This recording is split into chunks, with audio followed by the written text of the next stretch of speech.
Hey guys, in today's video I'm showing you how I managed to finish last season 2 times in the top 50, one time number 23 and also the second time on Carl Boss on number 35 in the world. Alright guys, and now we are in the first game playing against Des, and the game before I played already against Splasher. I think Des, a lot of people of you should know, so I'm giving him some raindrops because I just had the feeling that I got sniped, and I also got maybe sniped because playing 2 times against the same matchups, I don't know really. Anyways, let's just focus onto the game, and as I said, he's playing Splasher, so Inferno Drake, Bowler, Valkyrie, Freeze, NATO. I think you all of you should know the deck, and the keycard in this matchup are the Skelly Drakes because he isn't really having a big spell. And now let's see how we are managed to win this game, and he is just having so many hard counters against us. And now I'm just playing the Drakes behind them, also just playing the Fireball onto the Ice Wizard because Fireball onto the Ice Wizard is the most efficient play because Fireball isn't killing a baby Drake, but Fireball is killing an Ice Wizard, so just playing the Ice Wizard. And here you guys can see the key play. I'm zapping the baby Drake, so the baby Drake isn't really taking any kind of damage onto our push, onto our pups, onto our Skelly Drake. So the start was such a good start because of the zap, because of the baby Drake, which didn't shot a second hit onto us. So now we knew, okay, the game isn't won yet because actually we still have to focus on 1 minute 30 to win this game, but the start was such incredible way. And don't forget guys, the game before I also played against Splasher, so I didn't want to lose this game either. So now going in with the Lava Hound, unfortunately I failed the Lava Hound, so not that much happy about that, but he still has to play the Inferno Drake because Inferno Drake is the only real DPS card from his side.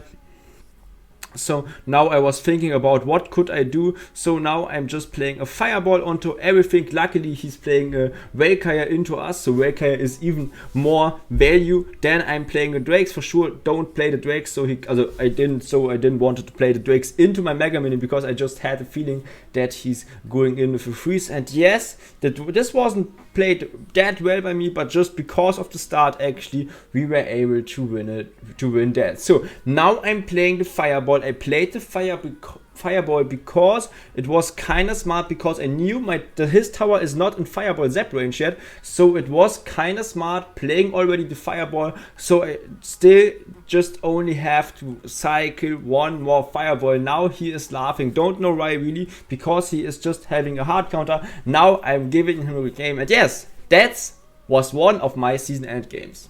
Okay guys, now we are into the next game, and I can't spoiler you guys actually.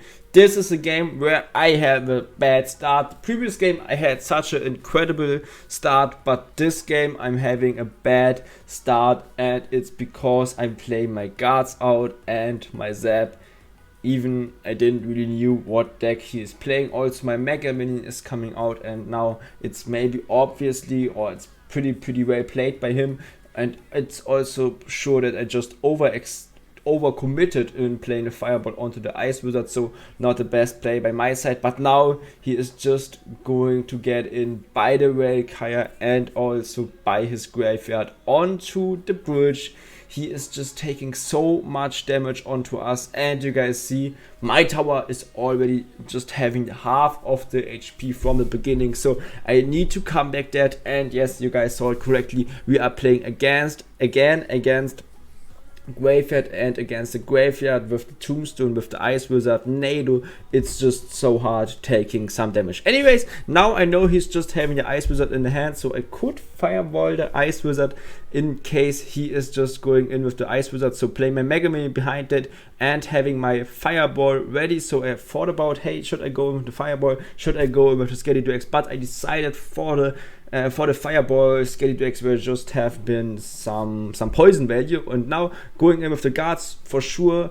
Guards are pretty well, so the Mega Minion isn't really going completely back, and now he is NATOing that.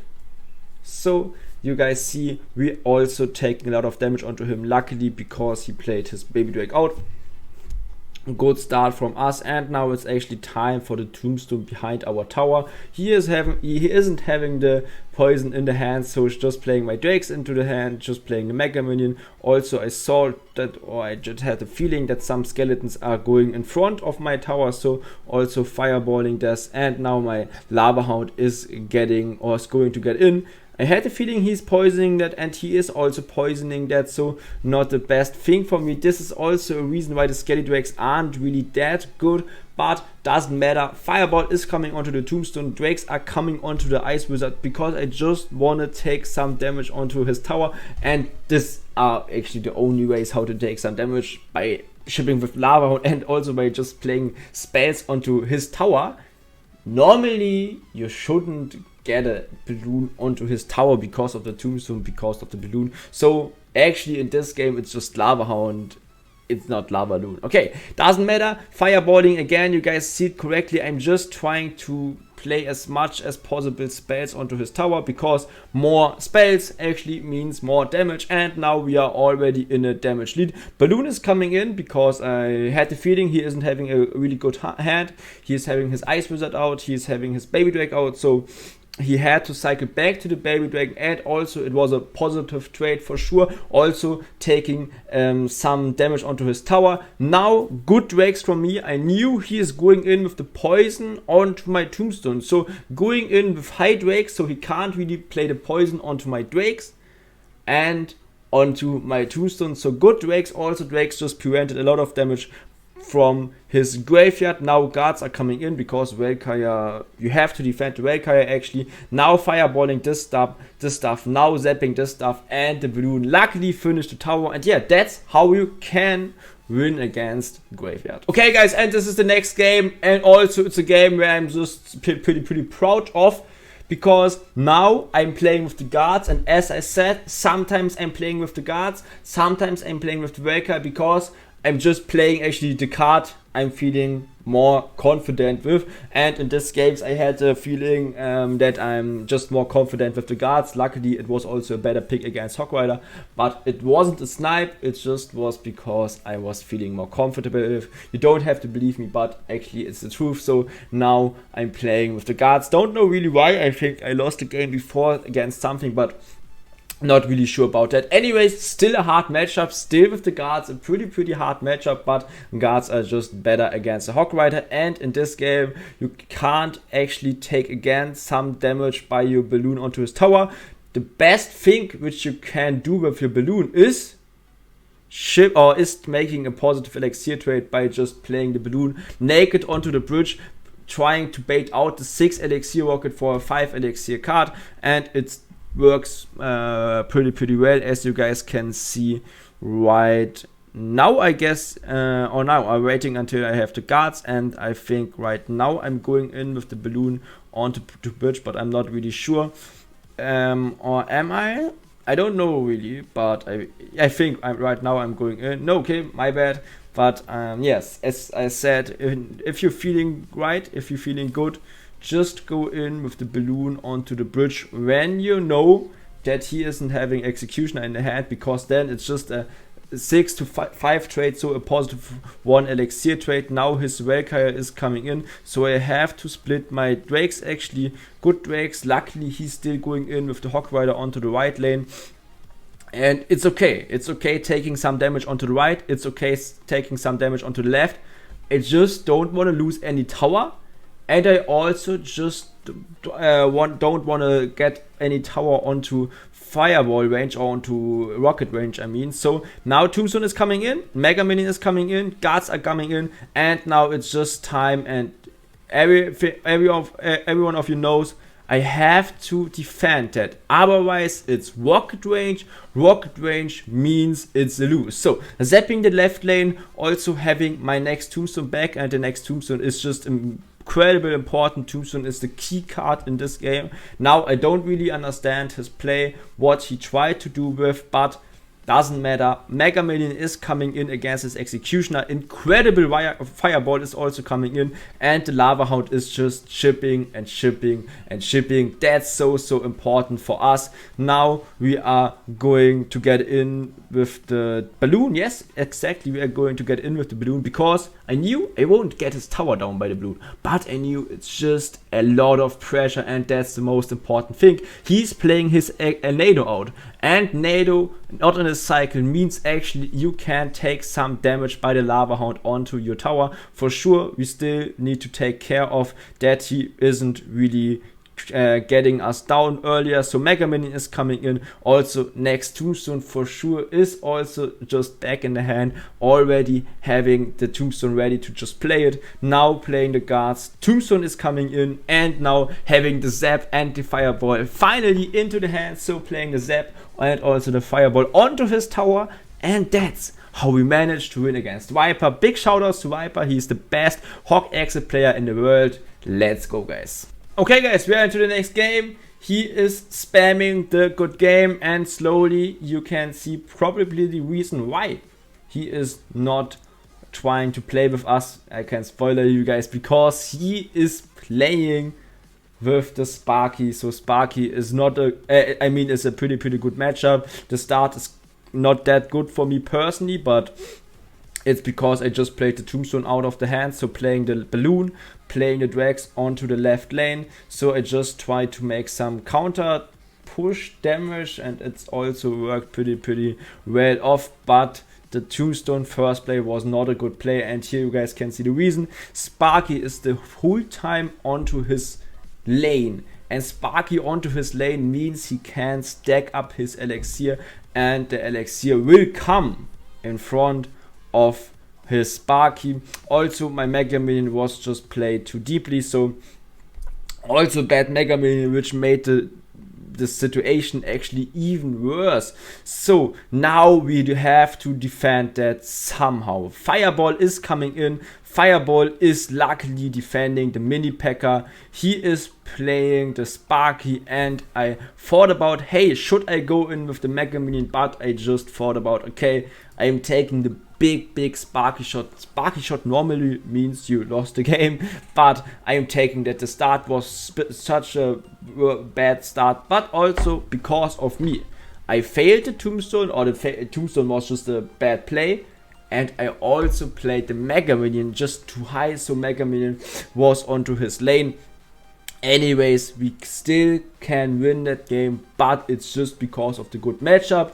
It's not because we played that good. Okay, Tombstone is coming in deeply against him. Drakes are also coming in. I'm zapping that because I just wanna get the queen down. Also wanna get some damage by the pups. He has to zap that either, so it's a 2-2 trade. All good, guys. Also his heal spirit was failed by him.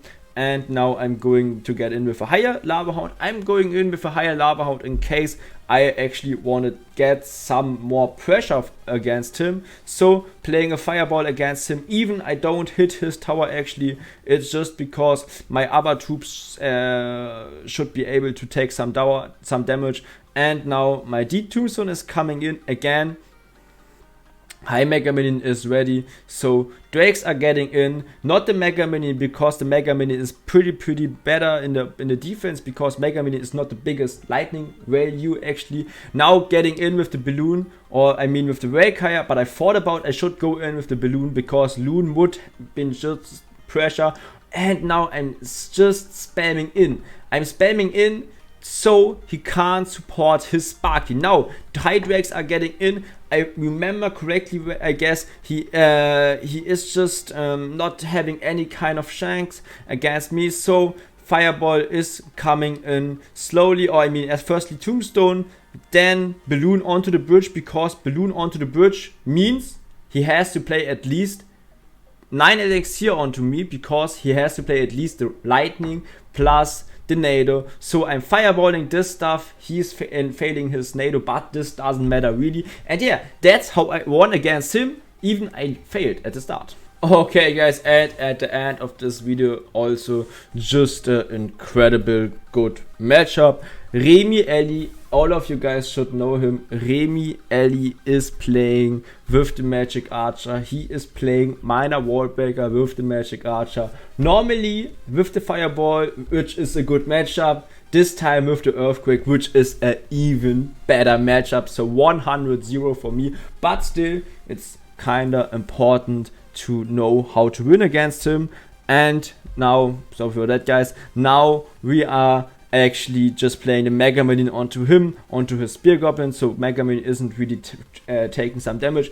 And because of the Tombstone, you guys actually can see, I didn't actually knew he is playing with the Tombstone, so I was surprised as well that he's playing with the Tombstone, but I'm actually just taking the mistake one time, then I know he is playing with the Tombstone, and next time I won't give him any Tombstone value anymore, because it's just a 3-to-3 trade. Taking round about 300 damage onto your tower is not smart, so don't go in with a preemptive Tombstone actually, in case you know he is playing the Earthquake. So yes, now I just knew, hey, I should wait until the Spear Goblins are into my lane. Then there's coming a late Valkyrie. It's a positive 2 elixir trade. I don't need the Valkyrie either in the offense at the left lane. And now I just have to play the Mega Minion, so the Magic Archer isn't really taking or isn't really having my Drake into my hand. So Tombstone is coming in right now, because I needed to play the Tombstone in this situation to cycle faster back to my Fireball. I also could have played the Skelly Drakes, but Skelly Drakes costed 4 elixir. Tombstone just 3 elixir, and you guys saw in this situation we actually needed every elixir. So just playing the Tombstone, I knew and I just accepted it that I'm taking some ship damage. Now he had to play the Magic Archer, also the Nado. High Skelly Drakes are coming in, his Tombstone doesn't really help, so zapping the whole stuff. And now just hoping that the Magic Archer is going to get down. Luckily, Magic Archer went down. Now going in with the Mega Minion onto the right lane, Balloon onto the left lane. Now fireballing the Magic Archer. I thought about, hey, I also could fireball the Magic Archer and taking some damage onto the left lane. Unfortunate, Magic Archer walked some tiles onto the right lane, so wasn't able to do that. But you guys can see we have the full control over this game, and there's from the beginning until the end no way for him personally comebacking that. Tombstone is getting in, because otherwise it would have been too much damage. Now playing the Valkyrie, playing the Zap, and just having the Fireball against the Magic Archer. So you guys can see it's easily to learn this matchup. It's no big deal learning this matchup. Fireball is coming in against everything, also against his bomb tower, giving him the good game already, and he is just nading the tower. That's actually it guys with the video. I hope you learned something out of this video, and as always, thanks for watching. That's how I managed to finish 2 times 2 accounts in the top 50 in the world.